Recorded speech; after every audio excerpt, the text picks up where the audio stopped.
Hello guys, welcome back. My name is Nathan, and today we are going to be counting down the 5 winners and 5 losers of the 2021 NHL entry draft.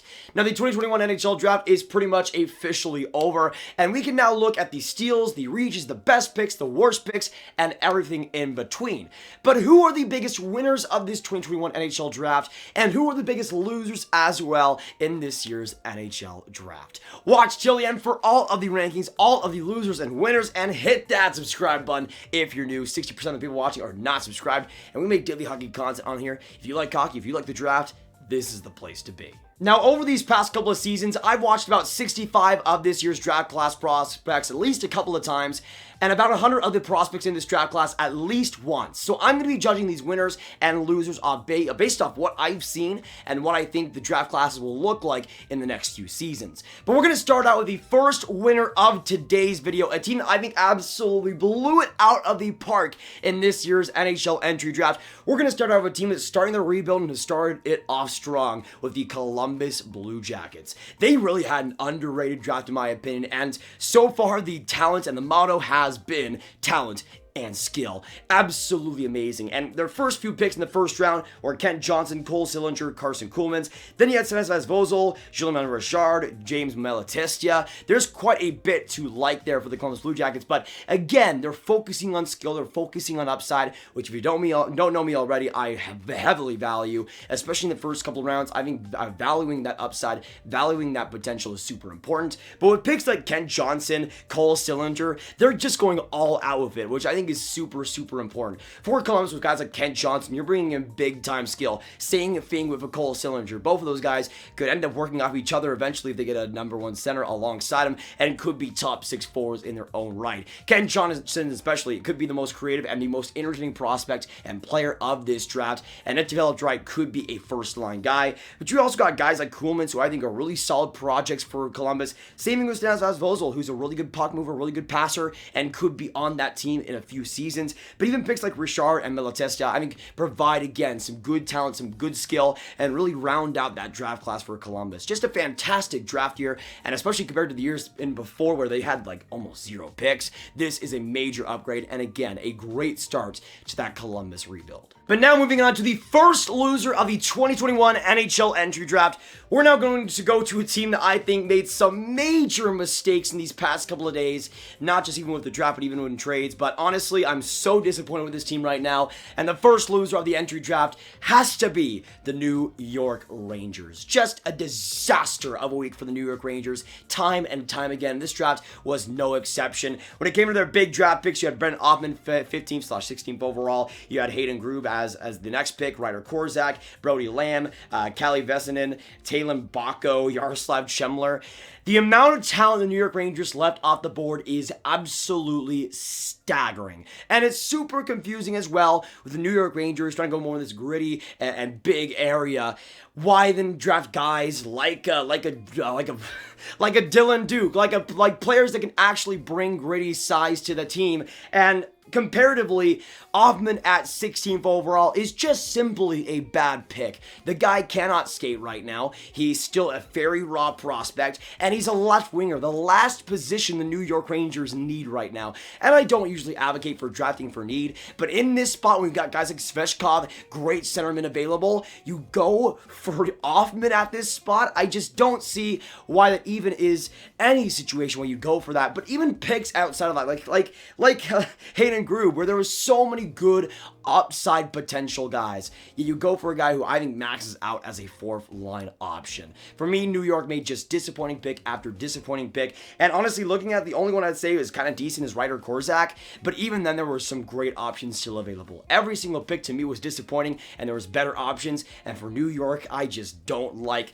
how these past couple of drafts have been besides Alexis Lafreniere, and this draft is a big reason why. And the fact they traded Pavel Buchnevich too, man, I still Can't believe that. But we're now going to move on to the second winner of the 2021 NHL entry draft, a team that just had a fantastic last couple of days. We're now going to move to a team now that has had a great last couple of years in drafting and continues that dominance. We're now going to move on to the Minnesota Wild at the second winner spot.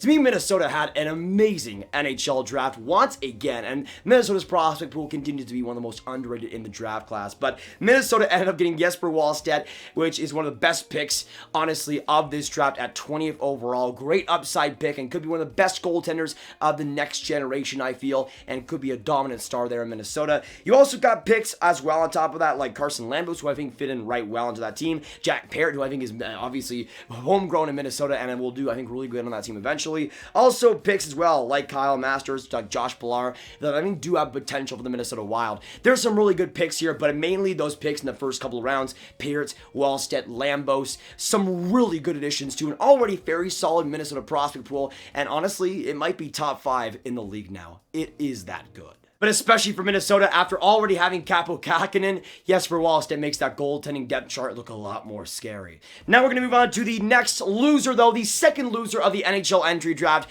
Now, I think when it comes to this team, I don't want to bury them any more than they already have been because their offseason has been absolutely horrible. But I do need to mention them because this draft wasn't that great for them. I'm going to now mention the second loser and go on to the Edmonton Oilers. Now, first things first, I think Xavier Bourgault as their first round selection isn't too bad at the spot with no context. But the fact that Edmonton traded back had the potential of Jesper Wallstedt, a franchise goaltender who could have been the answer to those Oilers goaltending woes, and they skipped him and traded back to get Bourgault. That to me is a big mistake, and I think Edmonton will also, and Ken Holland will not be looking too great in a few years' time. Wallstedt is absolutely a guy that'll make a lot of teams look sorry, and Edmonton is one of them, I think. And outside of the pick, I mean, they didn't really have that much either. They have Luca Musenberger as an overage defenseman in the top 3 rounds. You had Jake Chason, who's okay. To me, Edmonton didn't really have too much, but Bourgault was the main one, and even that, considering the context right now, isn't great for Edmonton. You could have had Jesper Wallstedt, and you could have had a dominant goaltender for the future, except you could have a top 6 forward, but that's just a maybe right now. But now going to the other side of the province, we're now going to move on to the third winner of the 2021 NHL entry draft and go on to the Oilers' rival in the Calgary Flames. As much as the Oilers wasted potential, the Flames seem to make the most of it, really. They had a fantastic draft, and almost every single pick I thought provided some good value. Now, Matthew Coronato was the big one, 13th overall. I think it's just a solid pick, maybe a little bit higher than what I would have taken that, but Coronato is a hard worker, a great offensive producer, a great power play specialist too, and a guy who I could see being a top 6 forward on that team.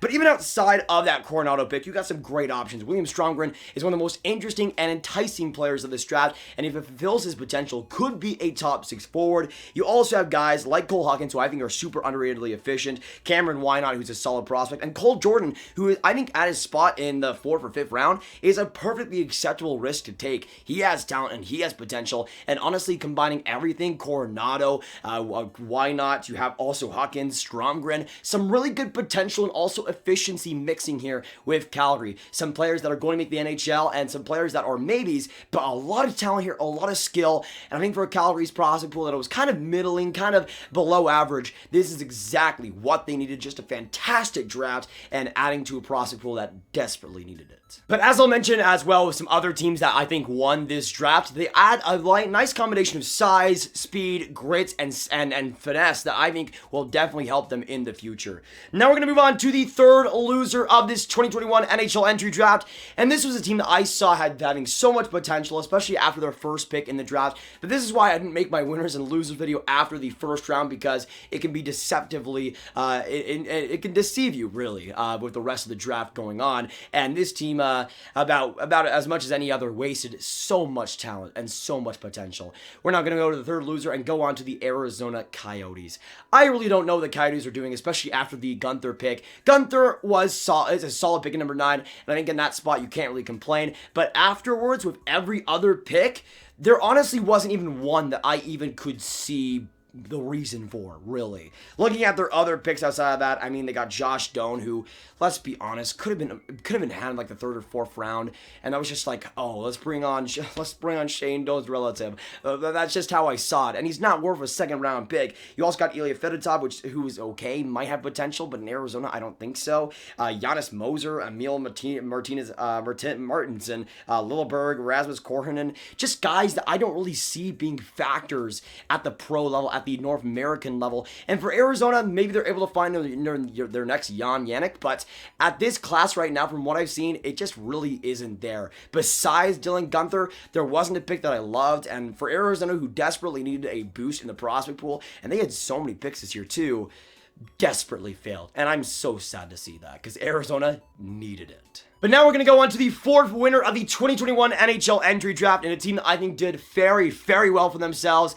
And I might be biased as a fan of this team, but I think they made great pick. They had some misses in here, but they had some great picks, some misses, and really everything in between. We're now going to go on to the 4th winner and move on to the Dallas Stars. Now, the Dallas Stars had themselves a wacky draft. Now, again, I think they had missed and then hit and then missed and then hit. It was all over the place. First things first, Wyatt Johnston should not be a 1st rounder. I can see where they're coming from here, but he will be probably a bottom 6 guy. Kind of more of like a Ty Dellandrea pick, though I do think Dellandrea has more potential for sure.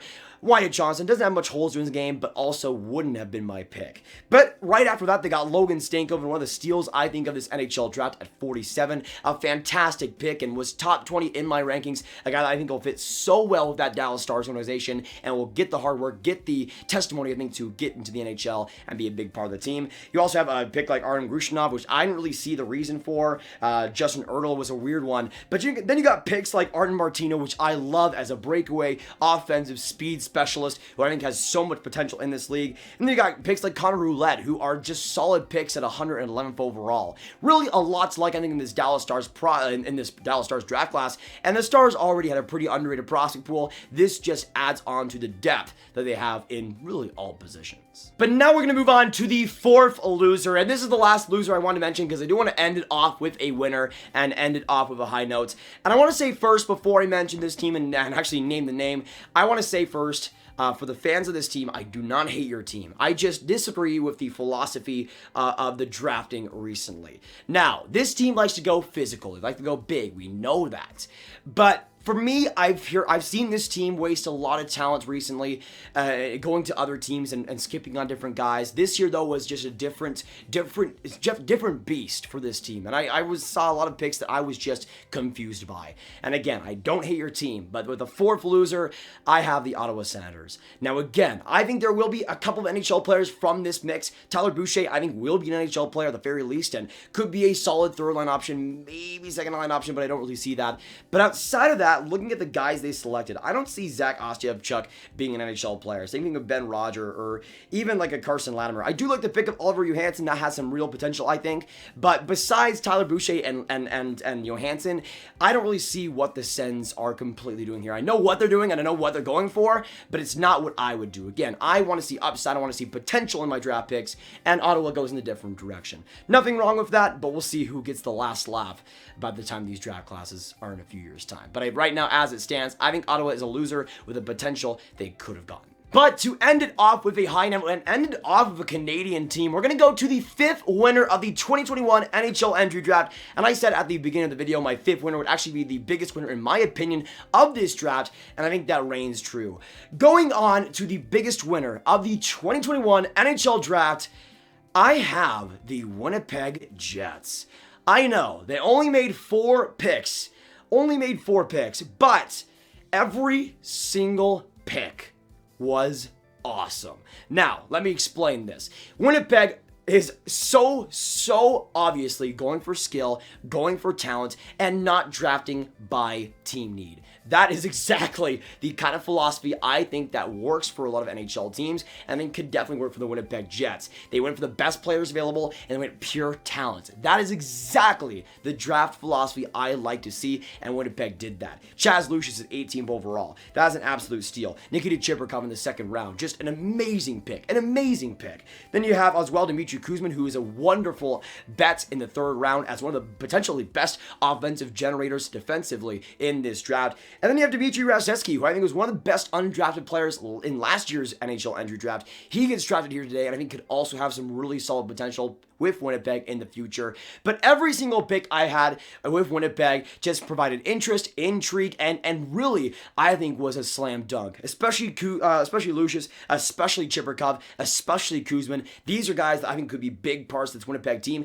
and they're obviously prioritizing offense. These guys will fit right at home, and I have no doubt Lucius, Chibrikov especially, will fit right into that offensive and just talented top six in Winnipeg. But that'll be it for today, guys. Thank you so much for watching. If you enjoyed this video, make sure you hit that like button, hit that subscribe button, and hit that notification bell. And if your team was a loser, do not worry. There is always next year, so I'm just saying, do not get mad at me right now. But, I mean, you could if you want to. I'm fine with that. Either way, make sure you let me know in the comments down below what you agree and disagree. Who are your winners and losers of the 2021 NHL entry draft? And make sure you share this video with your friends. Get it out there. Subscribe, like if you're new, and click on this card for my 2021 NHL draft content right on playlist. My name is Nathan. Thank you so much for tuning in, and I'll see you in the next video or stream.